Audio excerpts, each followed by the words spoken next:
Okay, hey, welcome back. So I'm going to do some more video on the retro chip tester. So working with a guy called Matt Kill out of Germany, he built these cases for the retro chip tester, which I have here. So um, you can find Matt's cases online, or if you have a retro chip tester, you can find it in Stefan's Dropbox folder for like approved cases or whatever. So there are like some cases, but after using this on the bench, I realize I feel like it's really exposed and I want to give it some protection because this is definitely a really nice tool. So I like Matt's case here. It definitely puts it into a case that, good for the workbench. So let's go over some of the things here. So a couple things to keep in mind, like me. So if you want to use this tester, I recommend, or this case, I recommend you get it at the same time that you get the board, because if you assemble everything, you're going to have to deassemble so you can assemble it back into your case. Like, for example, I've already removed my 40 pin ZIF, have to take that back off. I used a OLED and I wanted to use in here a blue one. It looks great. The case actually comes with a standard LED white letters, so you have to desolder this one, put in your OLED, and so you kind of got an extra one. Or you could probably work with Matt and order the case without that, I'm thinking, for next time. But anyway, getting back, you can see we have function or buttons that will replace your micro switch buttons, your push buttons. So these have to come off. Your power, the barrel connector has to come off because you have how this case is built. It's built for the 7.5. Only use the 9.5 if you have the heat sink on your power supply transistor. Otherwise, probably should stick with 7.5 volt DC 5.5 mm barrel jack. But what I'm going to do, I have to remove my barrel jack, but I'm going to leave my USB. I don't know if you can see it. I'm going to leave that USB, and I'm going to cut a hole here for that because I do like the USB. So what else?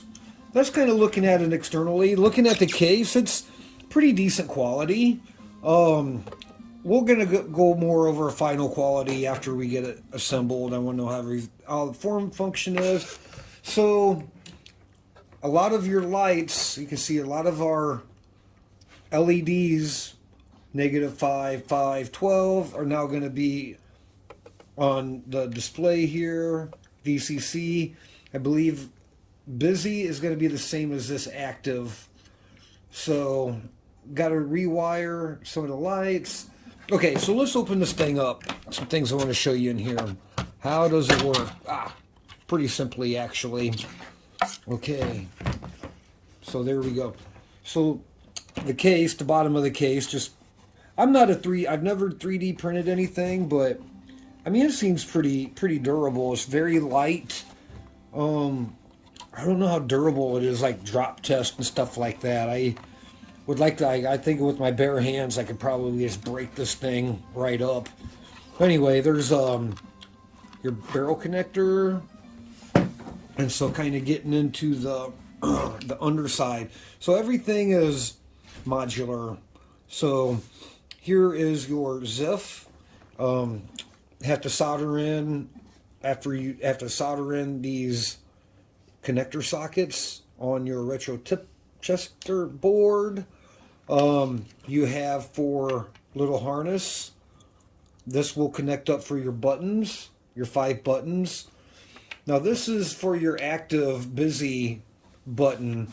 I think there was like a power issue, or this will activate your busy light depending, I think, what's happening with your voltages here. I think the internal circuitry of the board or of the retro chip tester already does that. but he built a like little breakout for your light. This is for your screen, your OLED. This should already have part of the bill of material for this is a connector here, so it should be good to go there. Oh boy, what do we got here? Is that on and off? No. Contrast. You have a trim potentiometer for the contrast of your display.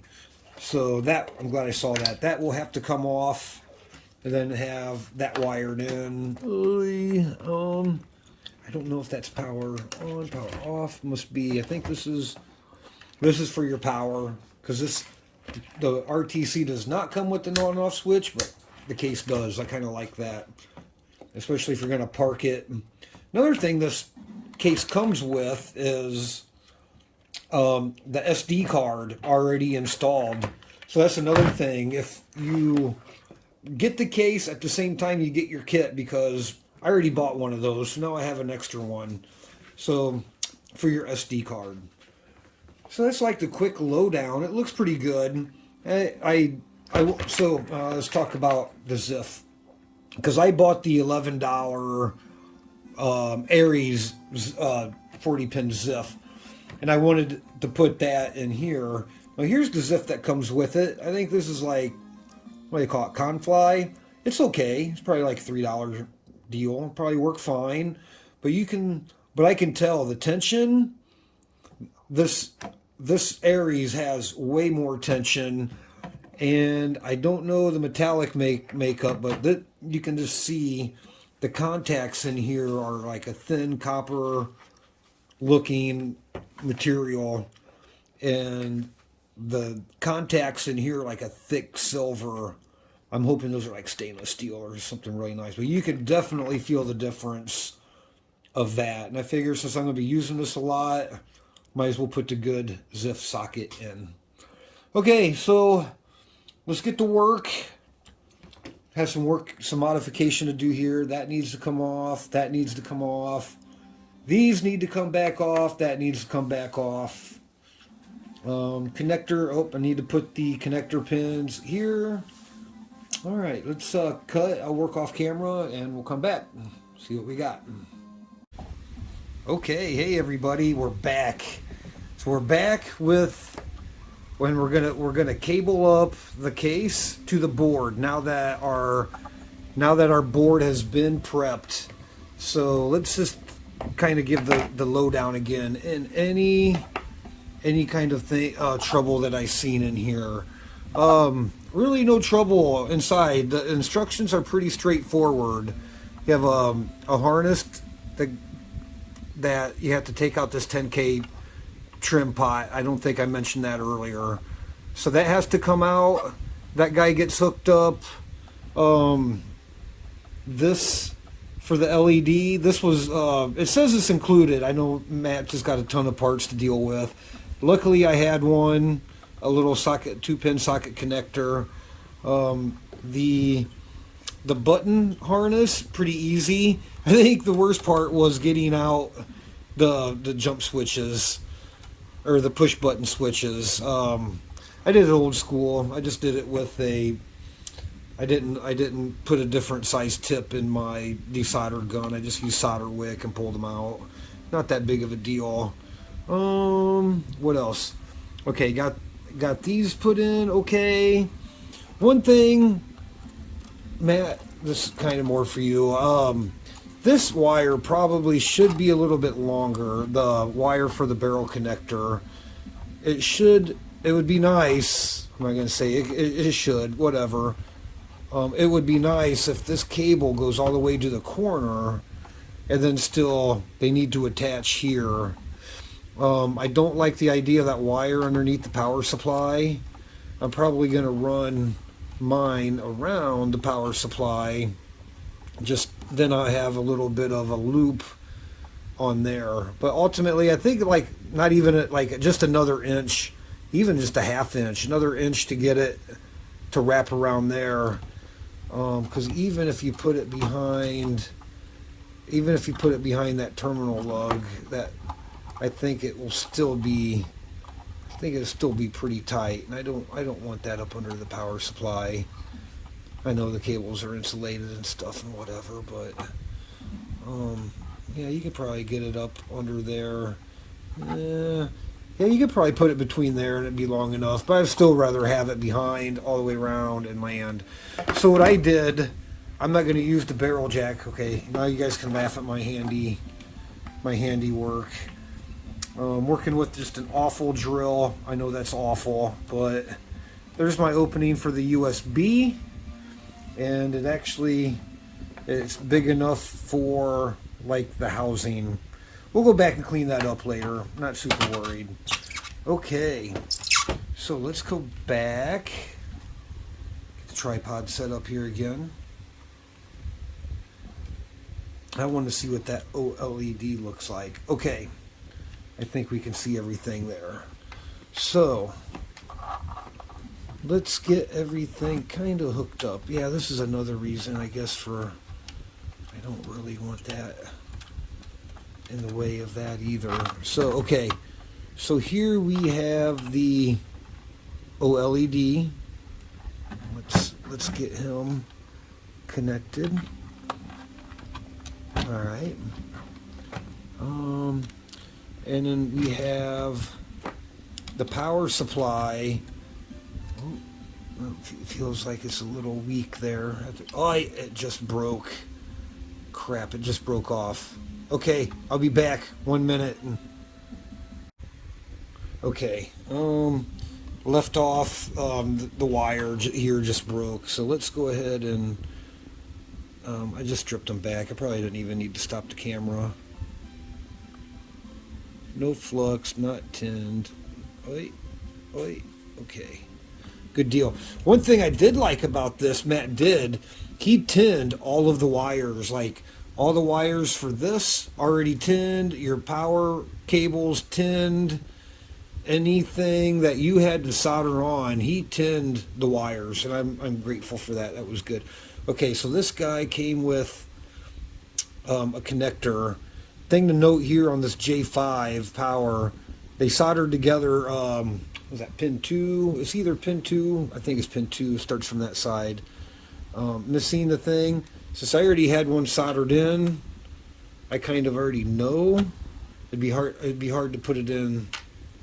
And according to the directions, the wired up side of that guy goes to the anode side. So we got to kind of loop him around a little. I don't want him on top of that processor either. But the ISP6, oh boy, how's that going to work? Okay. Okay, like that. We're not going to worry about this on-off switch because we're going to use the USB. Okay, so this guy is for the contrast, and I'm not sure which way this wiper goes. I think if you had this guy backwards, maybe the function switch would be, or the dimmer switch would be backwards. So we're just going to kind of go with that. I was going to look at this too. So yeah, we got to get ready here. I guess we're getting kind of tight, huh? Get him kind of up in here. Okay, so I'm guessing this is the orientation for the SIM card. Okay, he's all in there nice. Let's get the button harness put in nice. Now these guys, I already had them marked. Let's see, this is gonna be a little tricky, I can see. Okay, so this, but anyway, the ISP, the programmer for the hardware, I'm guessing like this. It's really the only way he can go and fit. Oh boy, no, we're getting kind of tight, guys.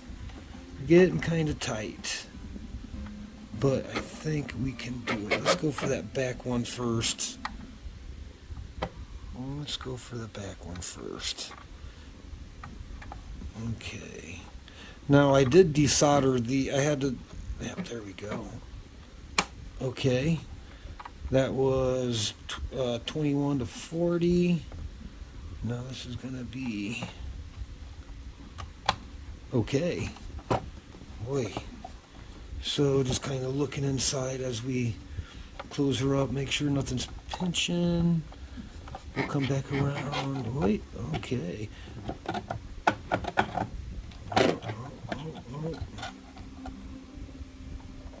Oh, yep, that transistor. I was worried about that transistor. We're going to have to pull him forward. We're going to have to pull him forward. That's okay. There's room there. There's a transistor from the power supply unit. Come on, guys. Wait. What do we have going on here? Oh. I think we're seated. Okay. Okay, now, no on and off switch. So let's power on and see what this LED looks like. Hey, check that out. Okay. So he did send along another piece of... oh, you can kind of see it just fell off.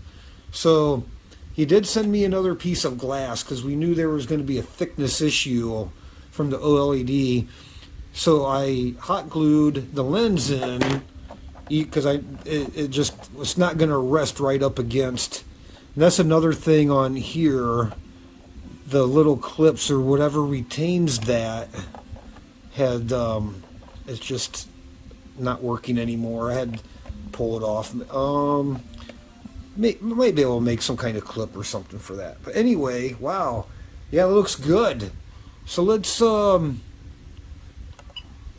through the menu. Oh yeah, that's going to be so nice on the bench. So we're at the top main menus. We're at the top main menus. Let's see if we want to do. Let's see if there's reset work. Yep, reset works. Let's it's resetting. Okay, let's go to. Okay, the OK button works. Info, enter config. Let's do a self-test.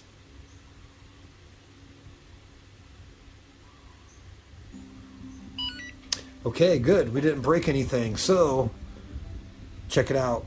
5 volts, 12 volts, -5. So, the little power supply thing is working. If I put in a chip, I don't know what I have here. Let's see, what do I have? Let's see, do I have something easy we can do? This is a multi-vibrator, need the adapter for that. Okay. I wanted to check if the busy and the VCC button work. Oh, let's check the contrast. Nothing happening with the contrast. Maybe since it's OLED, maybe not supposed to. Maybe I'll try to switch those negatives around, see if we get anything.